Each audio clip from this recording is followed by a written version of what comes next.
Hello, good evening. Welcome, Swagatam. This is Dr. Abhinav Atul, the versatile doctor, and on behalf of TLB, the Digital City, it is my pride to present to you the season 2 of Review Circle, where we take buddy reading and book reviewing to the next level. So, this is not the first live stream that we have had. In the month of December, we had another, amazing session with another amazing book and another amazing author Sagar Paliwal, the author of The Rise of Surya Pradesh. And today we are glad to have our new author Sonali Raje. She is the author of three published books, and of course, two more are on the way.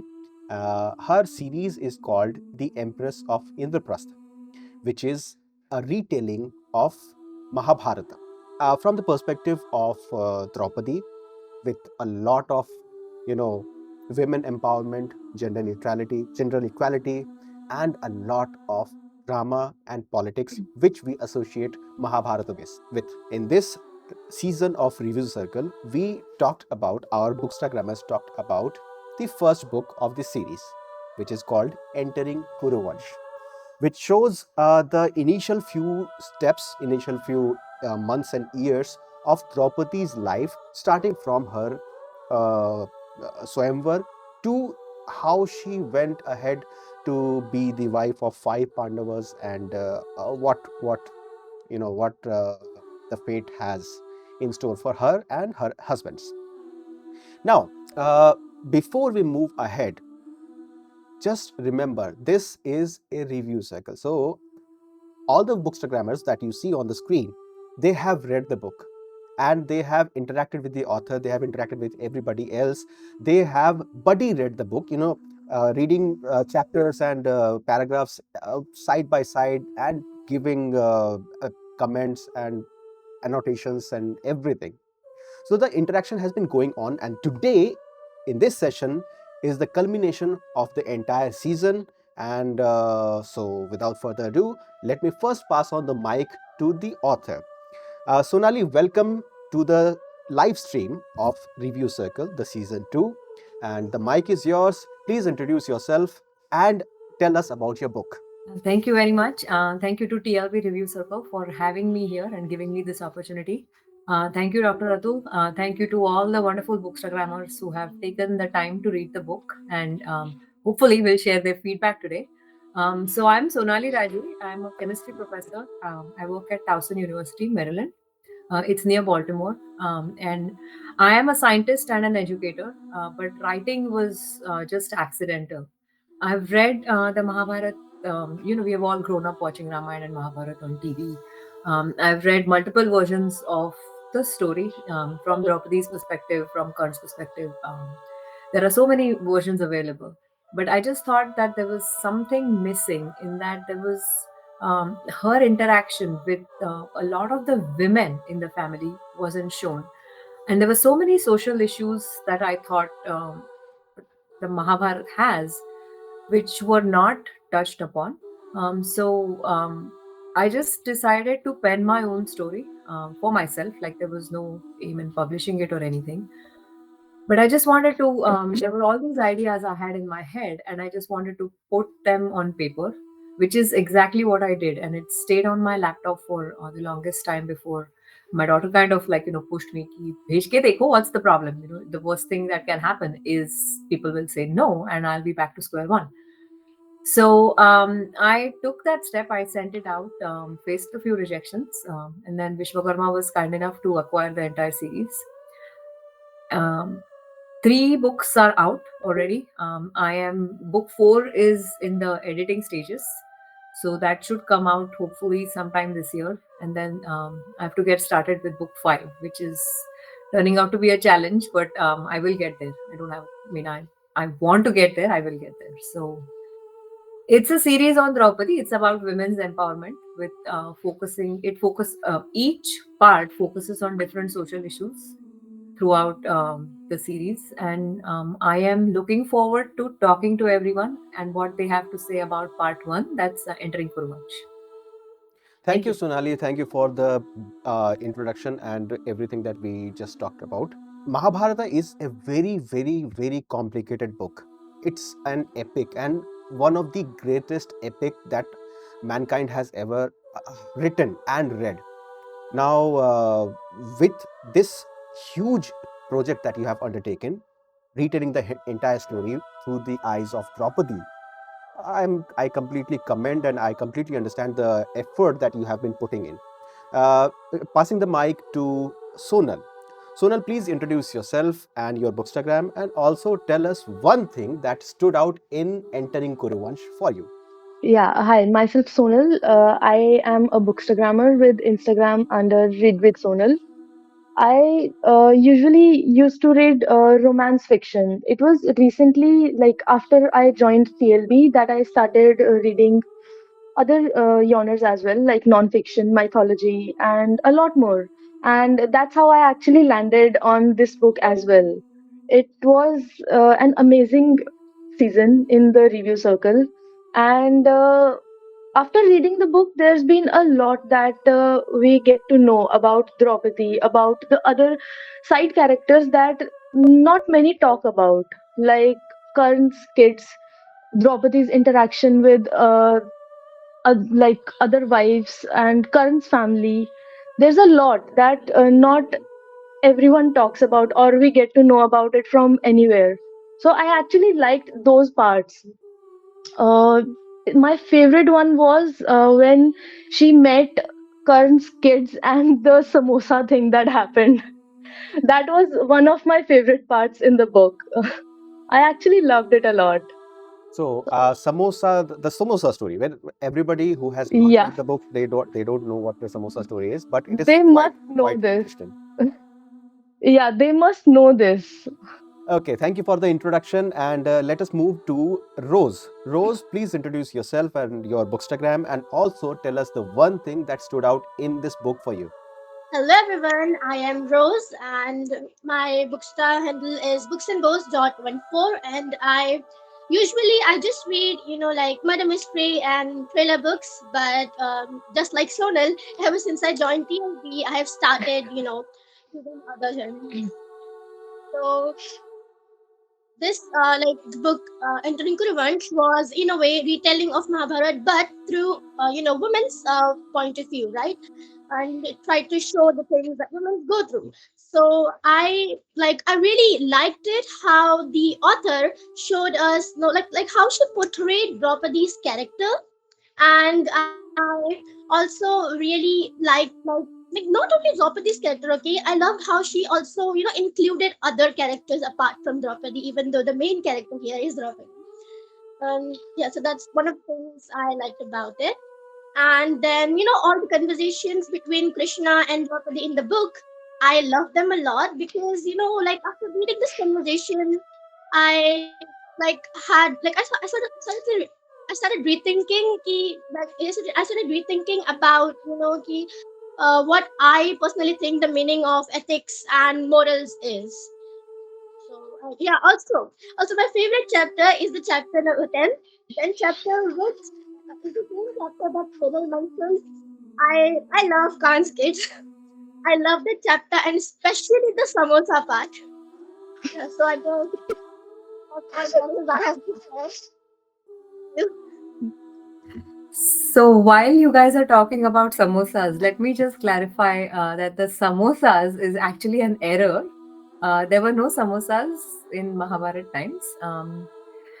I I fixed that error in the e version now. In the Kindle version, samosas has been changed to kachoris. And I wanted kachoris because I needed a pea. Like I wanted something with peas in it. That's why I put samosas. That was one reason. And the other reason was I was craving samosas at the time I was writing that part. So that's why it went in there. But it's now kachoris. It's mutter kachoris. But just something with peas in there. So yeah, go ahead. Even if You it's made us kachoris, it is like equally hilarious. Like yeah. the pea thing is definitely one of the best. Yeah, I don't Look know like about we are biased to this same to this chapter, right? It's all of our favorite chapter. We all Yes, laughed and we all. I can relate to it. Yes, Huh? She said it made her crave samosas, I think. yes. Like I was reading it at around 1 at night, and the message I dropped in a review circle. Right after that, I was tagged in Zoo. Stop talking about samosa. I am craving samosa here. as well. Now it's changed to Matar Kachori. Like it's Yeah. also our favorite thing. Yes, that's what. We are all food lovers. So you can add as many food Definitely. as you want. We will love those And Japanese you'll food. still get the same reaction. Yeah, let me tell you that there is a lot of food and lot of kitchen in the coming stories because we have Bhim. Yeah. And I don't know about the Mahabharata time, but I have had matar kachori today for breakfast. So that's that. So, So kachoris were And apparently I have one of. I had samosas in the evening. So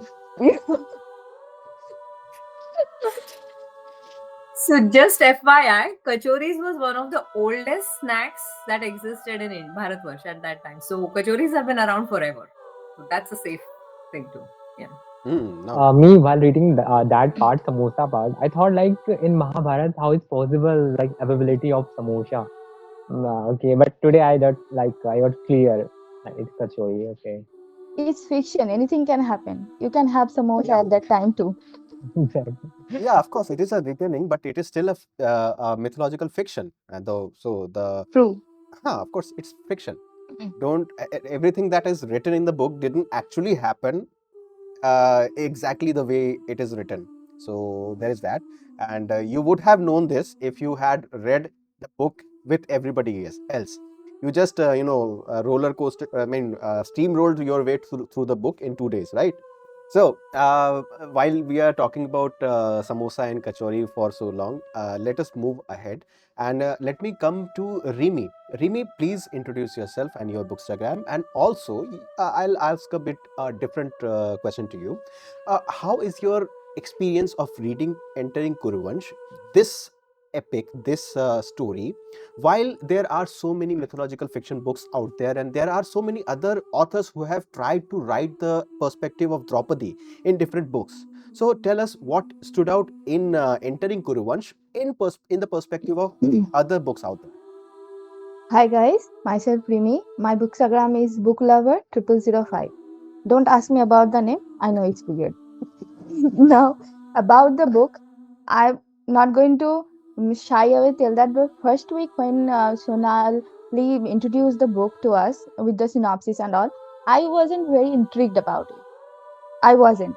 But the next week, when we are talking about the cover, then the next one, when she was talking about the characters, I was very much intrigued. And that's the time I started to actually mm, reading the things she was saying. And the first thing that I saw that is totally different from the mythological fiction I have read till now about Mahabharata. First thing, I never read a mythological fiction from a woman perspective till yet. I haven't read yet anything. I have read from Krishna's POV, I have read from Karna's POV, I have read from Arjun's POV, some of them, but I have never read a woman's POV, and that's the thing that first intrigued me here. And when she introduced the character, I was more intrigued because when she was sharing the the little bit snippets from here and there, I was saying that how Draupadi is actually like she is playful, she is very much intelligent, she like when I was reading the book, I was seeing her relationship with her siblings. Then I see her introduction with each of the Pandavas, her talk with Kunti and the other characters. It's really really good. It's different for me because every time we read from the men's POV and we don't see these characters through a woman's POV. So it's really refreshing, really really refreshing. The way she when she first saw the Pitama Bhishma, the way she react to him, then when she first met with Donacharya, her first thought about it, it was really refreshing. That's the thing that I would say different from all the mythological fiction I have read till now. Thank you, Rimi. Now we move to Alok. Now, Alok, of course, introduce yourself and your book. Of course, you are an author, and also tell us what you thought about this book in the perspective of the feminism and the women empowerment that this book represents. Okay, thank you, sir. Well, my name is Alok, and I'm an author of the two books and the recent book that my Odyssey, that's a poetry. Well, recently I was also a part of reality show, and there I met Sonali ma'am, and with like her book, The Empress of Indraprastha. Well, I have, to be honest, I have read lots of, not lots of, but around two or three books of mythology, like Illusion of Empress of Illusion, that is also written in the format of Draupadi. But what I found different in her book is like, picking up each women character and, making them relate. So now it's like, if I switch it to the women empowerment, so we all know that not our India, but in all the, if we have read anything about the women We are present losing you, Alok. in all the primary world. As like there was a patriarchy system. We lost Alok for a while. Okay, when we get him back, we'll talk to him again. But okay, so this was the first round of introductions and the first impressions that the book left on the Bookstagrammers. Now, the Bookstagrammers have finished the book and also given their feedback to the book. I mean, in review circle, we try to make the reviews as objective and as Sorry, just need to measurable as calculate possible. one. Yeah, no worries, Alok. Just take your time, and when your internet is stable, then join back. So I'll quote a few of the feedback lines that the Bookstagrammers have shared, and then we will discuss on this. Now, we all talked about the kachori or samosa episode, and which is everybody's favorite. That is good. The second thing that comes up is the chapter named moral and ethics. No, so Rose, tell us about what your feeling is with the chapter moral and ethics. So about the chapter Use moral Realme 12. ethics, if I'm not wrong, it is the chapter where Krishna and Draupadi have the conversation, right? About her insulting Kali. So I like how Draupadi accepted that she should have not said it, and she wanted to apologize. And like if we see ahead in the chapter number 10th, I think, with the heart incident. What was I saying? If we like we see ahead in the with the heart incident, she did like I felt mad about can't bring that topic up again, even though like nobody did not like she did not have to say that, but I mean she did feel sorry about it, right? We all know how, even though we may not have read the entire epic Mahabharata in text, but we have watched serials, we have watched movies based on that. We have even read a few other mythological fictions on based on that. So we know where the story is coming from and where it is going. Still, the author has taken a great effort in making this story unique with the voice of Draupadi. So my next question is to Sonal. What you felt about this story where there is so much focus on the woman in a time when women were not given that much focus, because honestly at that time the society was patriarchal. Still, retelling that story, which was written in a patriarchal society, in a way which empowers women. Now, do you think this limited the creativity and what the author could do with the character because of this being limited by the actual source material? Sonal. So, like, if we talk about the freedom that women had during that time, of course, we don't know the level, but to an extent, they were much more free than today's women. And like, yes, of course, because of the real story, there are some aspects that the author could not ignore. But still, she has done a great job in explaining those things in context to today as well as to the actual story. And that was totally commendable. Like when she had to tell, when Kunti asked Draupadi to actually agree with the scenario, like the marriage, she was still questioning. And there's this line that the author wrote: as a woman, would you want me, sorry, what was it? Would you want to be married to someone just because their mother asked to do so? And that question is still prevalent. Like, no one would want to do something just because someone else asked them to do so. And that thing, I mean, of course, there are some conditions that the author had to follow, but she has took every liberty she could to grow those characters and everything.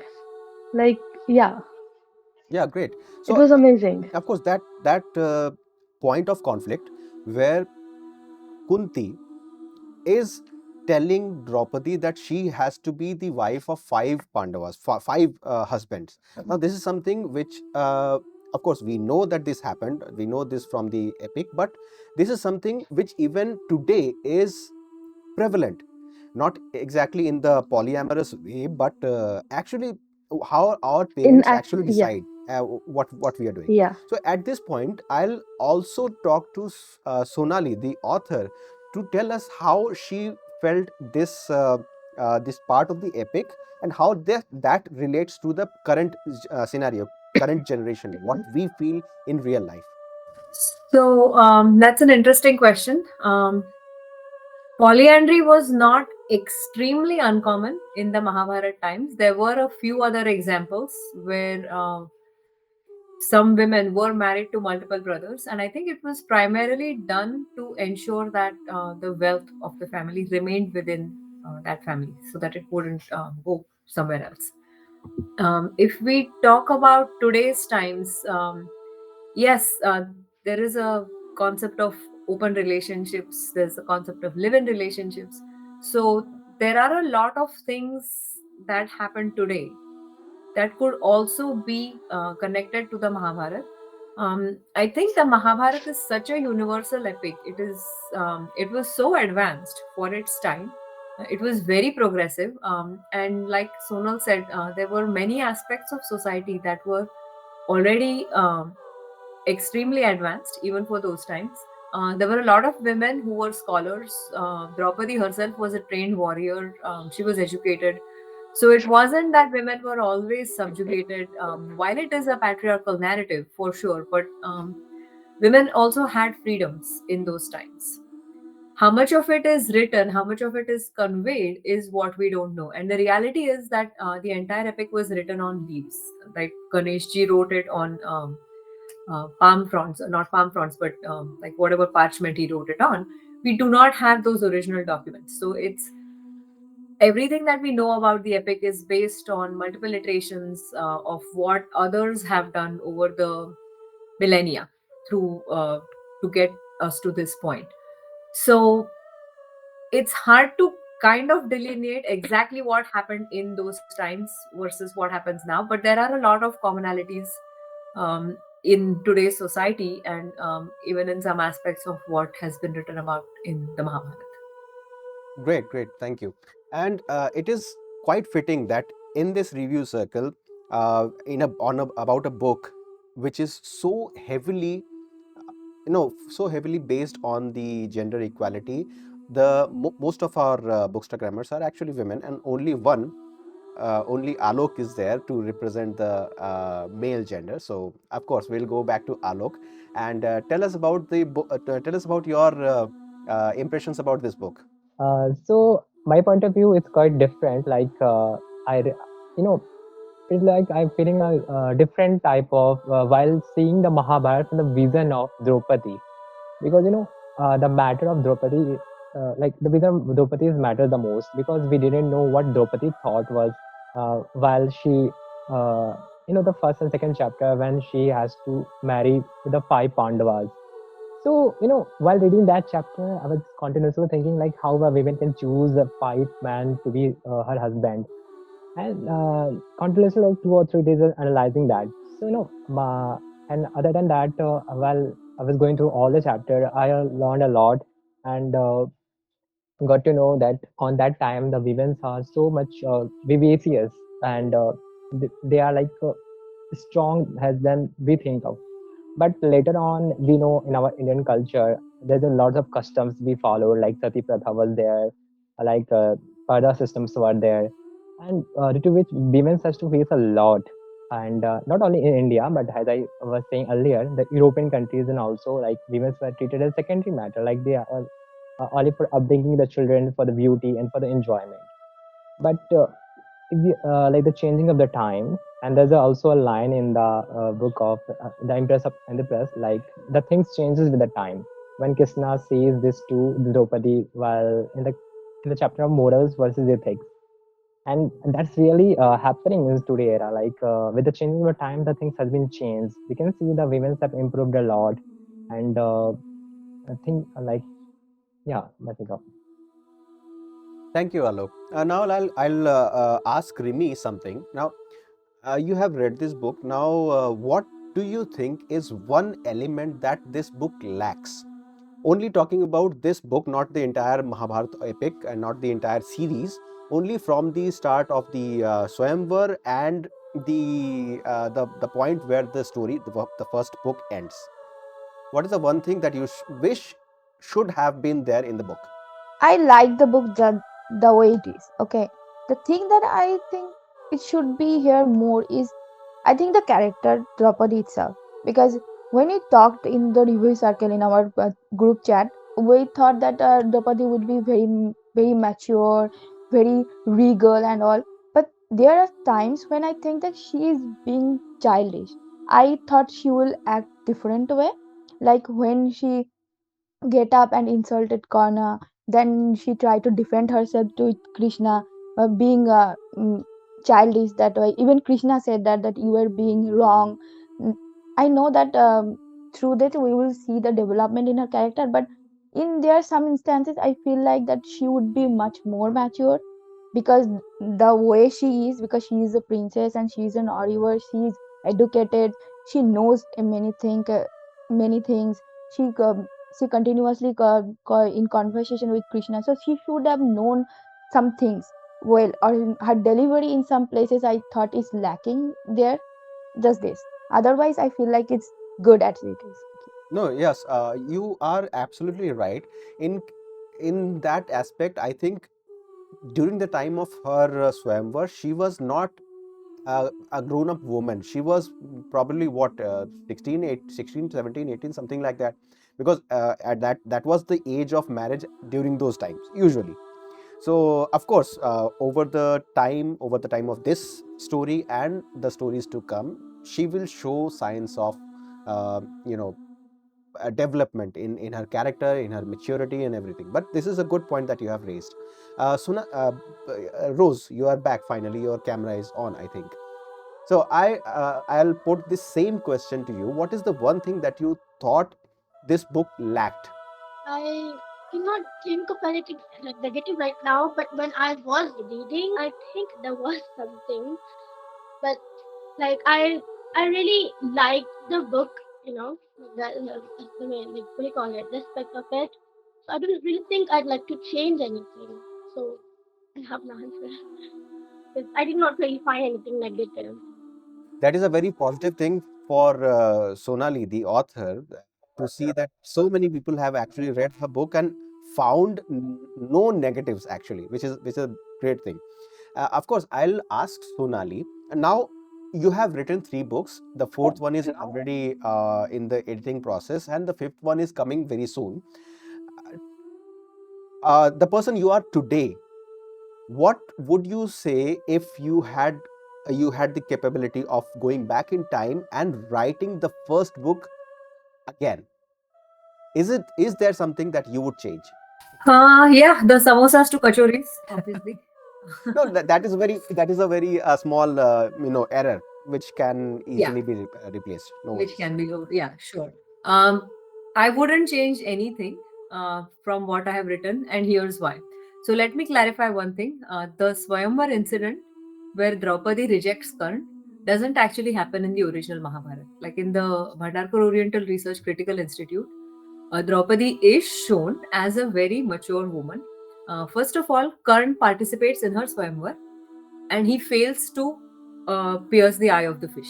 Okay, that is the original. Like all of them participate, so she doesn't stop anyone from participating because of his Varn or anything.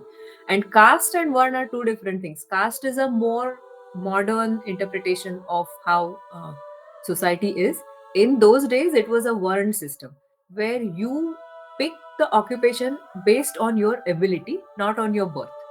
So there is a very negative connotation to caste, but Varn was a very positive thing where you do what you can do based on your ability. So even if you are born a Shudra, if you have the abilities of being a scholar or a warrior, you could execute the duties of what was perceived to be Brahmin duties or Kshatriya duties.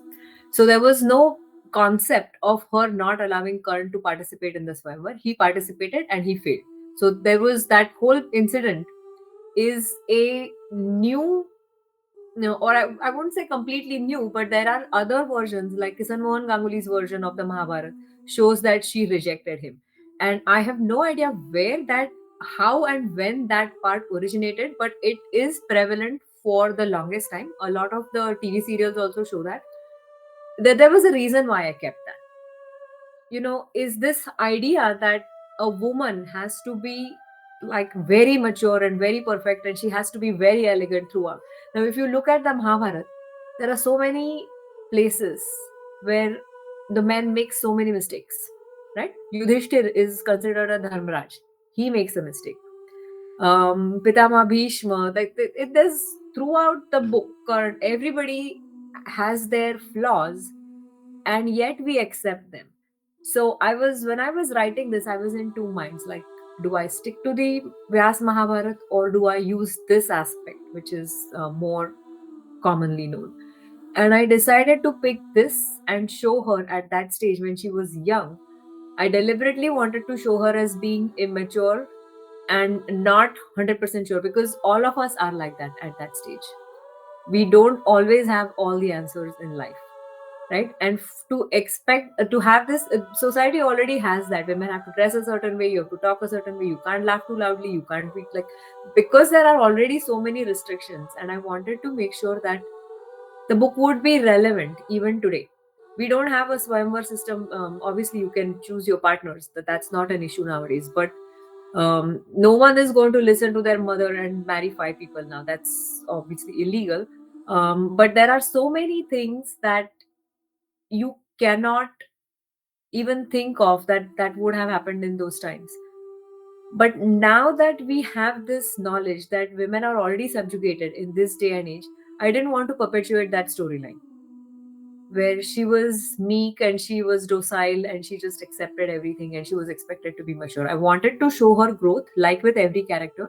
And that's the reason why I picked the alternative version of the fact where she insults Karn in her Swayamvar in a fit of in a fit of thoughtlessness. Because a lot of people can relate to that. Do we want to be like her? Yes, we all want to be like her, but does that mean that she has to be completely flawless? That's, in my opinion, that's not a necessity, and that's the reason why I chose that storyline. Hope that clarifies it. Yeah, and the character flaws actually makes a person human. I mean, otherwise, if there is only perfection, then it's more like divine. A person like Krishna, a character like Krishna, he can actually pull off having a completely perfect personality with no flaws and no mistakes. But even he has made mistakes in the epic. But Draupadi has the chance to make mistakes because at least at this point in the story she is young, and more importantly she is human. This is what you have depicted in your book very nicely. Yes, Alok, please chip in. Yeah, sure. Actually, I was just adding the line what ma'am was saying that Because I have observed to the nature very profoundly, and I find that nature itself is not perfect in itself. So how it's possible that human will be perfect in itself? And that immaturity is shown in the book is it shows the beauty of that book. So I totally love it, and I think that's perfect. Great. We have one comment on Instagram. There is Booksta Girly. She says, I want to read the book now. If I ever decide to start this genre, I will go with this book. That is good. We have a few other comments from Bookstagarli. Yes, I want to eat now. So this was regarding the kachori and samosa episode. And okay, so now the big finale, the big reveal. What is the rating? This is a review, right? So at the end of review, you get a rating. Now I have compiled 10 questions. I asked all these Bookstagrammers 10 questions, and they have rated each question from 1 to 5, and I have taken an average of that. Any guesses? What is the final verdict? What is the final score? The guess has to be from Sonali. The Bookstagrammers. No guesses. Bring it on. Oh, no, that is not an issue. Okay, ठीक है. So your average of all the Bookstagrammers who have been a part of Review Circle Season 2 is 4.57. The average is 4.57 out of 5, which uh, actually rounds off to 5 stars. That is great and a little bit higher than the previous review circle. I think Sagar, wherever he is, if he's watching this, he should see that this book has scored higher than his book.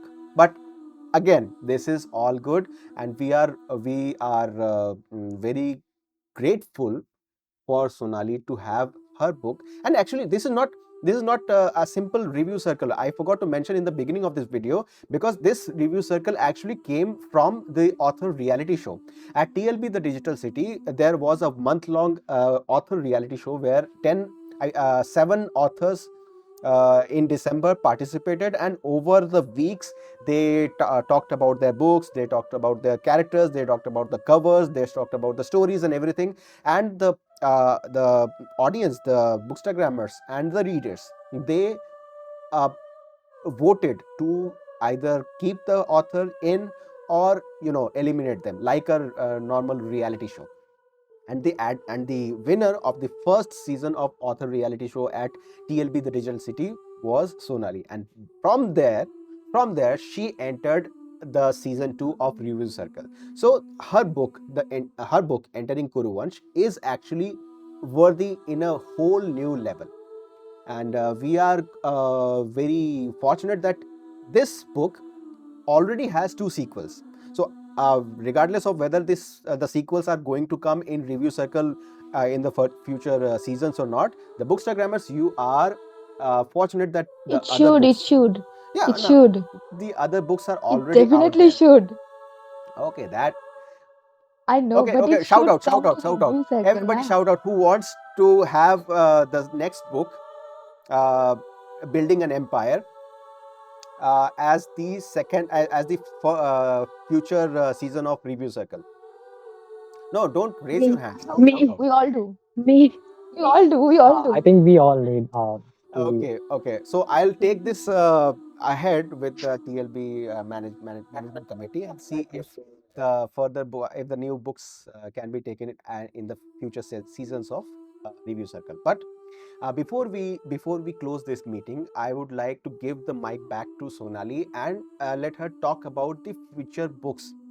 She has already written uh, the second book, which is Building an Empire, and the third book, which is I forgot the name. What was it? Yes, Nadine. And any I would also like to know what the titles of her fourth and fifth books are. But over to you, Sonali. Tell us about your books after entering Kuruvansh. So the second book after entering Kuruvansh is this one here, Building an Empire, where the focus is on how the women of the household under Draupadi's. So Draupadi and the other wives of the Pandavas collectively get together to build their empire. So again, the focus is on the women, while there is an equal focus on the men also, because we have never heard of any of the other wives of the Pandavas. This is, I think, one of the first attempts to bring forth those women. There's a lot of creativity. I've taken a lot of liberty in part two because none of it was in the Vyas Mahabharat. The Vyas Mahabharat solely focuses on the men. And in Nadir, as you can see from the cover, I've tried to show Draupadi as growing more. So in the first book, she is this coy bride. In the second book cover, if you look behind me, she's a regal empress, where she has shown a little more growth in her personality. And then in book three, she's a warrior, because not that she doesn't know this before, she's already a trained warrior from her time in Panchal. But as life puts her through its ringers, she adapts and adjusts and takes things head on.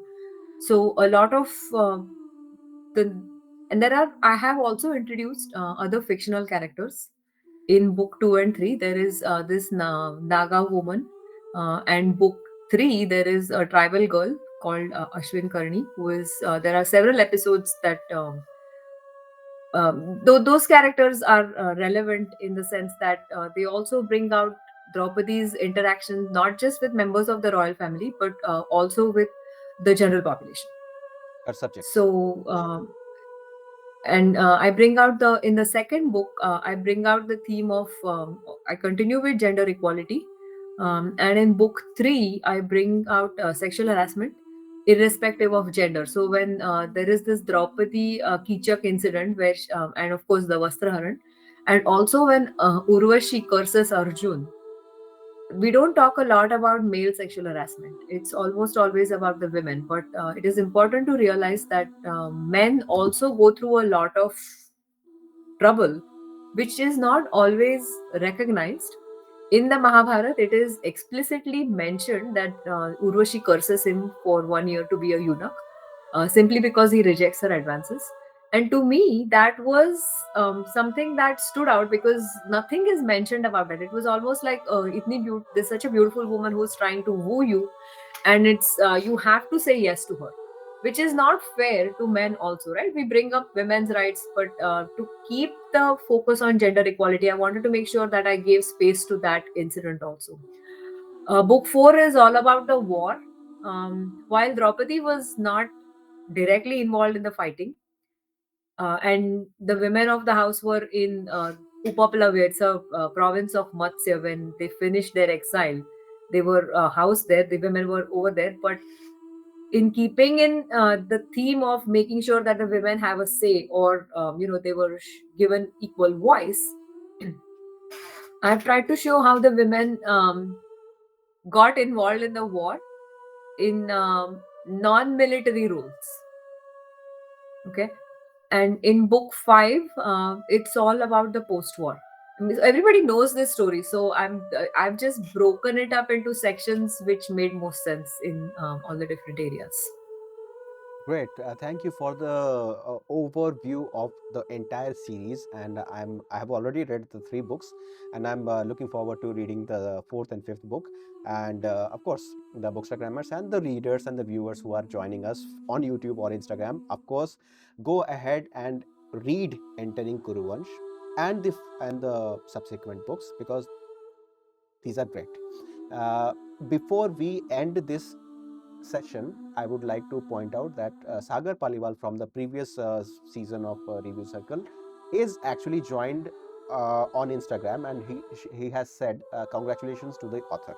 So congratulations to Sonali, and thank you Sagar for joining us. Okay, I want to mention that it was really brilliant that you mentioned the dog that was traveling with them in the book first, and I know that the dog will come in the book 5, right? In the last book. The dog will come in book 2 also. No, not the same dog. But But actually, I love that because at the end of their journey, there will be a dog that going to be participate in their journey. So I actually love that part very much in the book. Thank you. And that was the point. Like, I wanted to show how her life with them comes a full circle. Like, it begins like that and it ends like that. So, yeah, that was the reason. So it's a great interaction, and thank you, Sonali, thank you, Sonal, Rimi, Rose, and Alok. Where is Alok? Alok has left, I think. So thank you all of you for joining, and thank you all the viewers who have joined from YouTube or Instagram. Do join TLP The Digital City for more interactions like this, for more lovely, engaging sessions like Review Circle or Author Reality Show. We have Author of the Week, we have Book of the Week, we have a lot going on in TLP The Digital City. So tonight we officially close the season 2 of Review Circle, and Review Circle season 3 is already fixed. The book which is going to be at the center of Review Circle in season 3 in the month of in the month of February is going to be from the name of the book is the Auroran. I forgot the name. Something. The Auroran. Auroran pages. Auroran pages. Yes. So we will all meet again in the future installments of Review Circle. Thank you all for joining. Have a good night. Thank you, everyone. Thank you so much to all the Bookstagrammers, Dr. Atul, and to TLB. Thank you very much. Okay. Bye-bye.